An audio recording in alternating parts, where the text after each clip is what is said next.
Comment insérer une image, lui appliquer une rotation et une bordure d'ombre dans Microsoft Word. Et c'est après ça.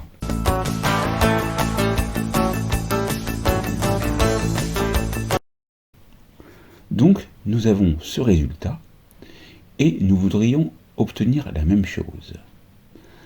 Alors je vais soit reprendre la même photo, soit une photo différente et nous allons voir comment réaliser ceci. Dans un premier temps, je vais tout sélectionner et là vous pouvez remarquer que vous avez des bordures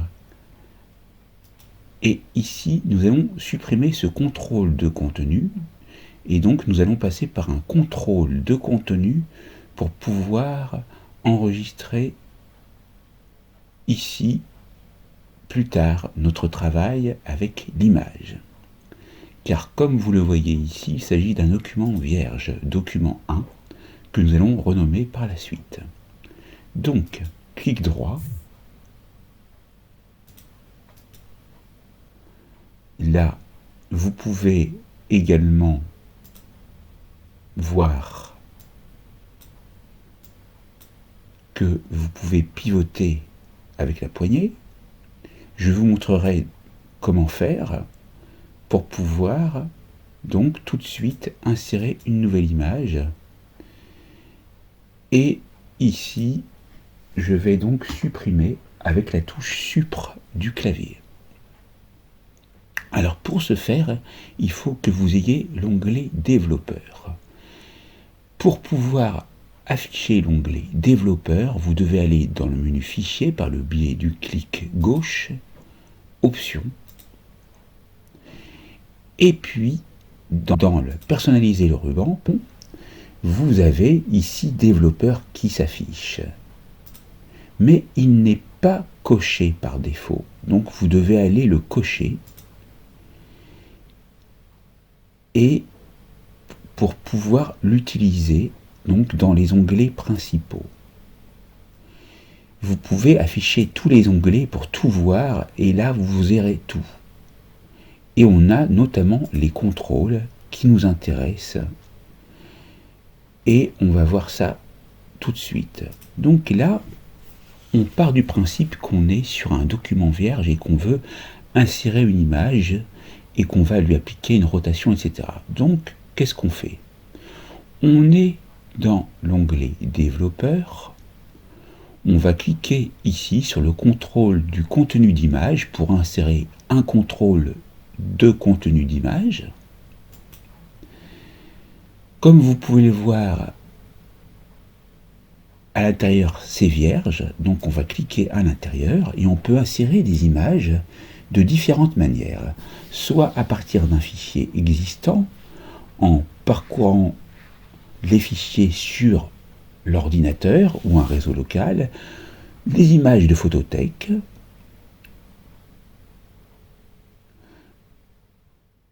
donc images en ligne aussi, ou à partir d'icônes.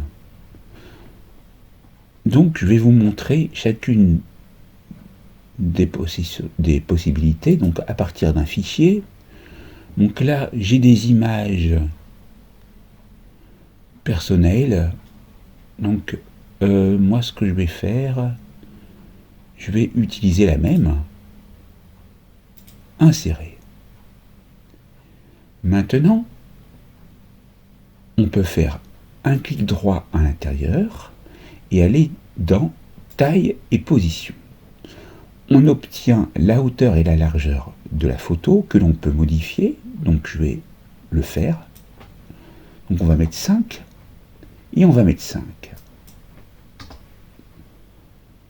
Et on va faire une rotation de 45 degrés.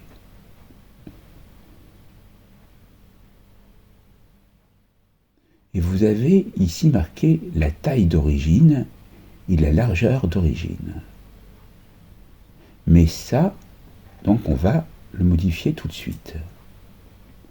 Quand on retourne par le biais d'un clic droit dans taille et position, on remarque que la hauteur absolue n'est pas de 5. Donc, on va désactiver ces deux cases et on va mettre 5. On valide avec OK, on retourne par le biais du clic droit sur taille et position, et là, on obtient bien la hauteur et la largeur désirées. Vous pouvez aussi vous mettre dans position, mais là, pour le moment, tout est grisé. Dans habillage du texte, si vous voulez mettre du texte plus tard, vous pourrez agir dessus. Mais ce qui nous intéresse, c'est d'aller par le biais du clic droit sur format de l'image et on va appliquer une ombre que l'on voit tout de suite ici de couleur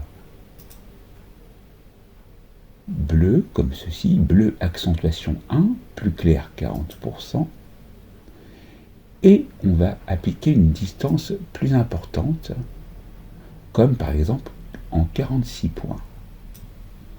Vous pouvez modifier l'angle aussi, regardez, ou taper et spécifier l'angle à l'intérieur, pareil pour les points. Vous pouvez mettre du flou pour l'ombre, ce qui est intéressant. Quant à la taille, elle agrandit la taille de l'ombre, et pareil pour la transparence. Après, vous pouvez choisir une autre couleur. Et vous voyez ce que ça donne. Là, je pense que ça serait plus dans la charte colorimétrique. Après, vous pouvez pivoter et en même temps que votre photo, l'ombre va pivoter. Alors, on va se mettre en dessous et on va aussi faire la même chose avec image de photothèque. On va prendre donc nature par exemple et on va prendre cette belle fleur insérée. Vous voyez que ça fonctionne. Et là, de la même manière, vous pouvez choisir une couleur. Donc on va prendre plutôt ici. Vous aurez compris comment on fait. On peut même appliquer des reflets. Regardez. Avec toujours les flous, etc. Bon, maintenant, on va passer donc à un troisième contrôle d'image, de contenu d'image. Et ici, on va faire image en ligne. On va prendre feu d'artifice et on prend celui-là, par exemple, inséré. Et là, vous aurez compris, vous ferez votre choix.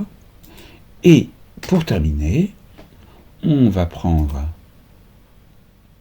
donc un contrôle. Ici, on clique à l'intérieur à partir d'icônes. Et là, pareil, vous pouvez prendre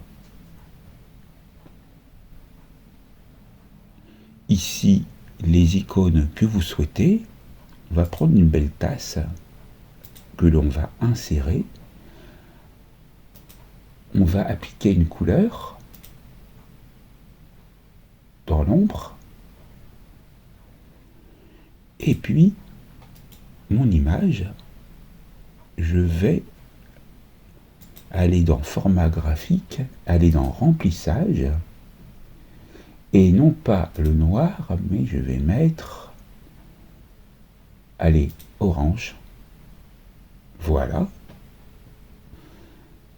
Et vous pouvez agir sur la transparence, le contour, avec trait plein,